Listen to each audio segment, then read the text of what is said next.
Hello and welcome to Stratagem TV, a series of programmes in which we look at the big issues heading into the Northern Ireland Assembly election. In this episode, we look at the election itself. Will there be major change, or will things pretty much stay the same as they were before? What are the constituencies that the experts will be looking at, and what will the questions be on the doorsteps? Looking forward to the forthcoming Assembly election and indeed the council elections, do you think there will be any seismic shifts, or is it going to be pretty much the same as it was before? No to the first, yes to the second. There isn't going to be. I think the consensus within the media is certainly that this is probably going to be the most soporific election that we've had in a generation. And given the generation that's just gone through, and if you take generations being 31, 32 years, that's probably a very good thing. Well, it's one of the ironies, isn't it, that Northern Ireland's now the only stable part of these islands, and we will return roughly the same people in the same parties to the same five-party coalition. So we've achieved stability, and we might be proud of that.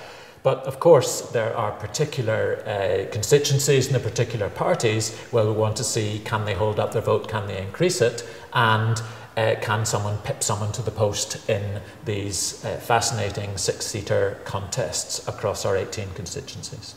The story of the election will be how much the big parties managed to encroach on the Ulster, the big parties being the DUP and Sinn Féin, managed to encroach on the Ulster Unionists and the SDLP.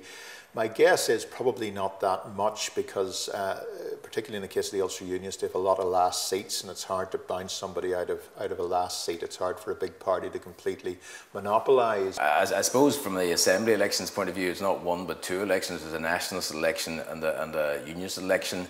I'll be interested to see the extent to which Sinn Féin refuse to lay a glove on the DUP and vice versa, because the fights that they have are the fight for nationalist vote, the fight for the loyalist vote, or the unionist vote. The challenge is to see whether the more minor parties can goad the larger parties into saying something that will actually appear to be so extreme that it shores up the more moderate parties' votes. I'd be interested to see how Alliance does, and whether there are more people looking at something that doesn't fall so clearly down the old green and orange lines. But again, I don't think we're going to see a massive shift. The extent to which jobs and the economy will make up part of the election discussion and the election platform, and then how people respond to that, whether we'll see some of those political parties with candidates maybe from working class backgrounds and how well they'll do. So I think that level of engagement is going to be very important. It's going to be yet another ground war where it's going to be fought ward by ward, constituency by constituency. The seat changes, some of them are probably a little bit predictable. There'll probably be a few unexpected ones, but these are all marginal things.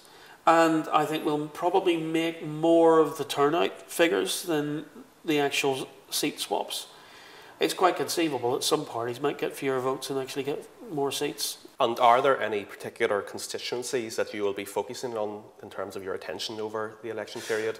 Well, North Antrim will be of interest because there the Glens were transferred over to East Antrim. That'll probably deprive Nationalists of a seat, possibly Declan O'Loan from the SDLP, who was one of their most able MLAs in the last Assembly, and there must be a good chance that Jim Allister will get a seat, and he will. I should have mentioned him under who'll be people to watch. I mean, he's a very able guy. He'll be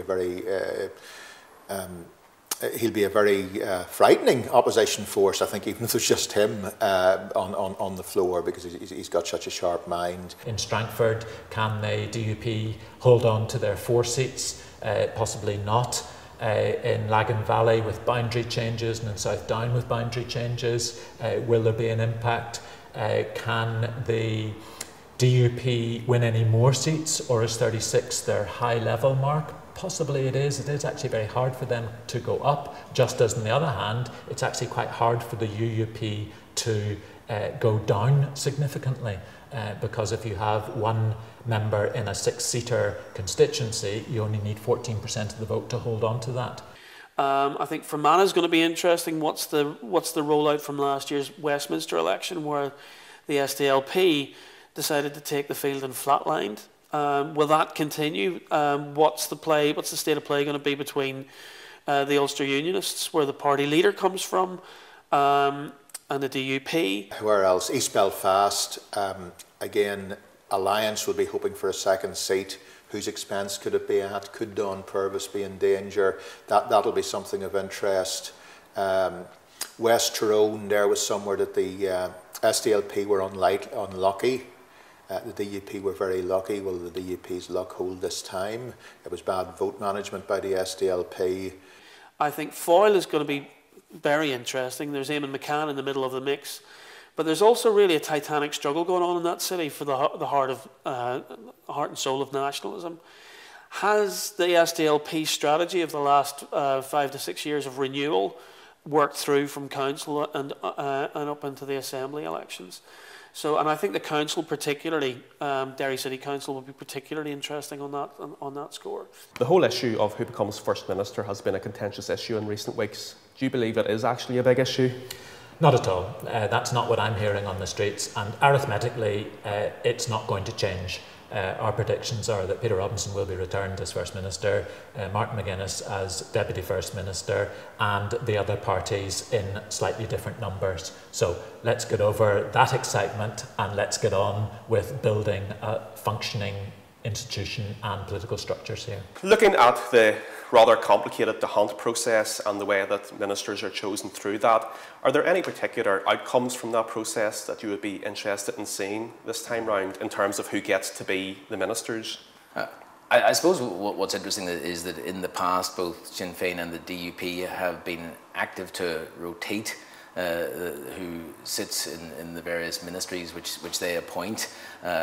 Now, if they continue that, because each side has ambitious younger politicians coming through who would seek to get a foothold on the ministerial ladder, but if parties adopt that line, do they risk offending some of those who have maybe held ministerial office with some credit? I think finance is more than likely going to go to the DUP. I think that suits everybody. They wanted to take it. I think when the SDLP took it, it was a bit of a burden for them, but they have an appetite for that. I think the big question is going to be over education. Will Sinn Féin take that again? And because it didn't go well. I mean, despite party hacks will say, you know, she did a good job. I've heard Jerry Adams kind of address but by consensus, right across the board, it hasn't been a good portfolio for them. I mean, also, I think it'd be interesting to see whether the Ulster Unionists can hold on to two portfolios, or whether they do swapsies with the SDLP, because that again will be a kind of another health sign, I think, on all of that. Alliance said to me there, I did an interview with them just yesterday, that they'd like health. It would be interesting to see somebody else trying health. It would be interesting to see somebody trying education and DRD.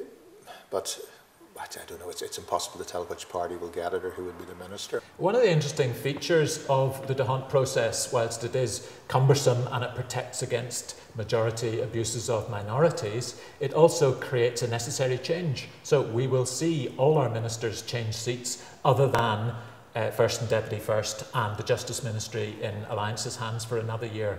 Our prediction is that all of those will change party and change personnel, and that's great. For a compulsory reshuffle, we have a compulsory coalition and we have a compulsory reshuffle as the mechanism will throw up different names and different faces. And that's good for democracy, it's good for change, and it's good for those issues to be dealt with by a different minister.